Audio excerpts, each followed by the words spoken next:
сөздү. Урматтуу коллегалар, мына азыр парламентке окшоп атат. Талаштан тактык жаралат. Эч кимибиз бири-бирибизге капа болбошубуз керек. Мен бириңиздердин да фамилияңыздарды айтып, мындай зекиген жокмун. Мен жалпы айтып атам. Ошол жалпынын ичинде мен дагы бармын. Бири-бирибизге таарынбашыбыз керек.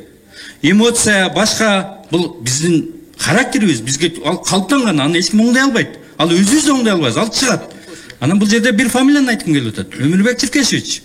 Мына жерде сиз Конституциянын атасысыз, парламенттин аксакалдардын катарын толуктап калдыңыз.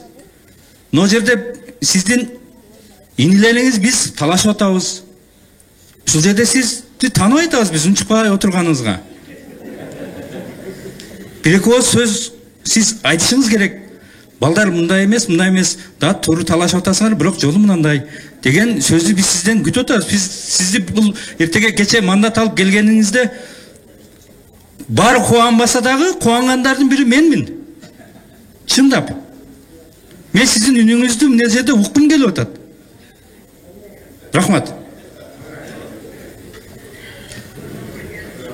Микрофонду кошуп берип койсоңор, Өмүрбек Черкешевич. Урматтуу депутаттар, урматтуу төрага, мен бүгүн сүйлөбөйүн дедим элем, түз эфирден берилди, жооп бербей койсом болбойт. Мен кыргыз саясатчыларын коен жатагына чейин билем. Алтынбек Жапаров ары кыйшайганда оюнда эмне бар экенин билем, бери кыйшайганда эмне бар экенин билем. Ким эмне үчүн сүйлөп атат, ким эмне үчүн сүйлөбөй атат, аны да билем. Мен эле эмес, ар бириңер билип калдыңар. Жакшы ниетти айтып, жакшы максатты айтканы менен эмне каалап тургандыгыбызды биз баарыбыз билебиз.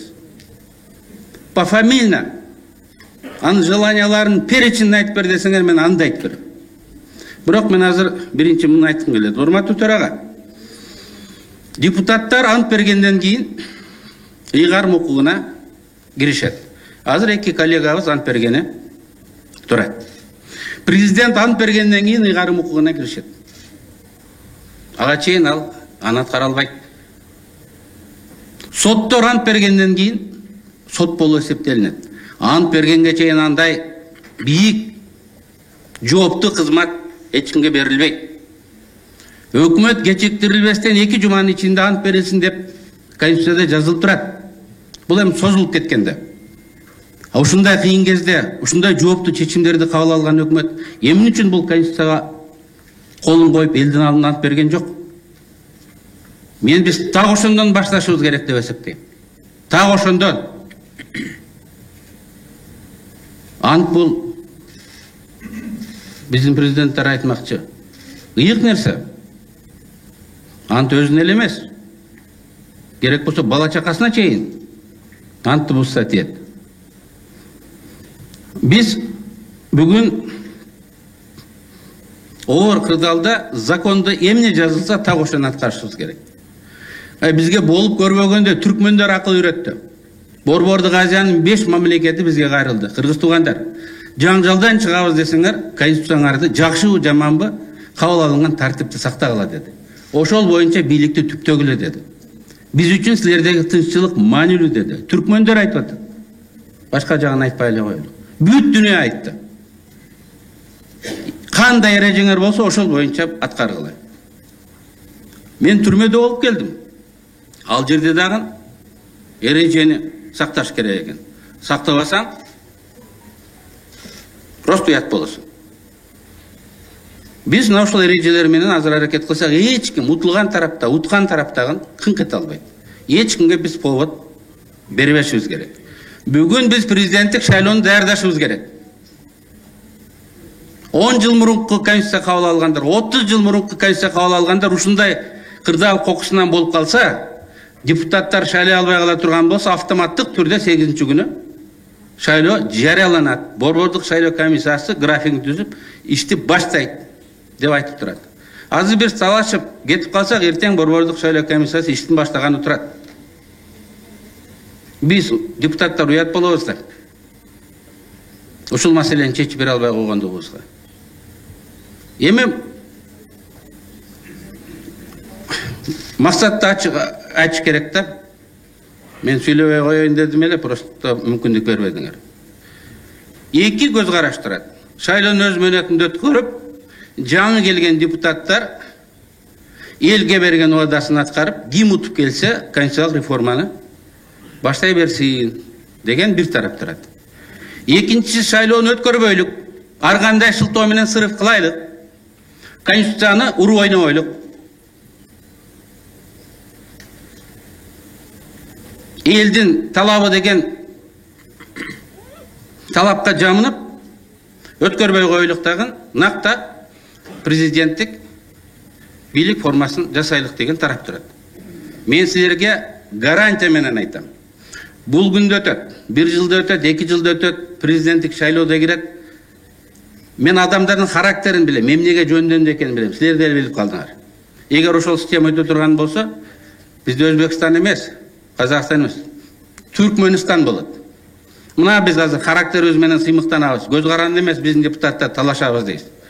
Эгер андай тартип келе турган болсо, мына элге дагы мен жоопкерчилик менен айтам. Түркмөнстандын парламентинде отуруп, жүгүнүп туруп кол чаап турасыңар. Бар арабызда жүгүнүп туруп кол чаап тургандар. Талап кылса жүгүнүп туруп, полусогнутым положение будет аплодировать. Келет ал. Келип атат. Каалоочулар айтып атат. Тандагыла. Эл журт, парламент. Эки жол бар. Тандап алгыла. Тура мени көбү күнөөлөйт, туура эмес, конституцияны кабыл алып, ушул талаш тартыш болуп атат деп. Экинчи жол да бар. Бул Түркмөнстандын жолу. Түп-түз кирип барасыңар. Көп күтпөйсүң, 1-2 жыл. 1-2 жыл. Мен адамдардын характерин эмнеге жөндөмдүү экенин, эмне ойлоп аткандарын билем. Силер да билесиңер. Кимдер бийликке келип аткысы келгенин билесиңер. Ал утулуп калса, башкасы келе турган, анысын да билебиз. Доронбай ака айткандай, шорду кыргызым.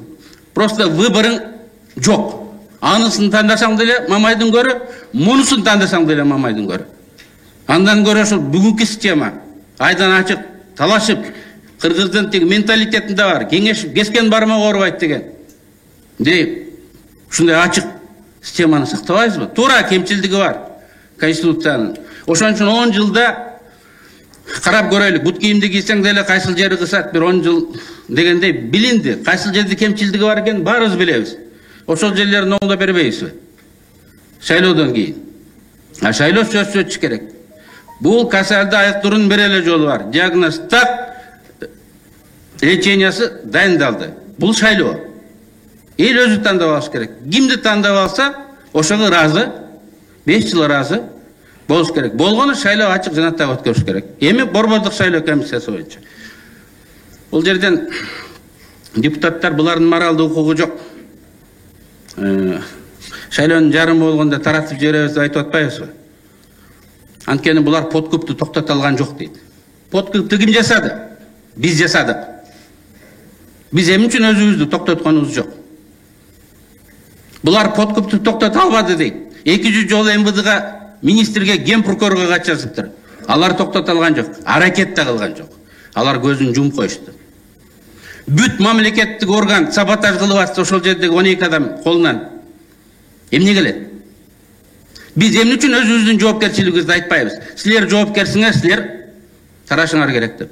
Жоопкер болгон президент өзүнүн күнөөсүн сезди. Мен туура эмес кылып коюп турдум деп кетти. 200 кайрылууну аткара койгон өкмөт күнөөлүүмүн деп кетти. Эми биз дагы күнөөбүздү сезип алдында. Акыркы 3-4 маселе бар. Ушул маселени чечип туруп, башка сүйлөбөйбүз, башка жыйналбайбыз деп айтып туруп тарап кетпейликпи? 3-4 маселе бар, кечирилгис жасай турган. Менин кыскача айткан сөзүм сиздерге ушул: келгиле биз маселени тез, ачык, өз абердин алдыбызда чечейлик. Убакыт тез өтөт. Ел тарых барына баа берет. Көңүл бургандыгыңызга чоң рахмат.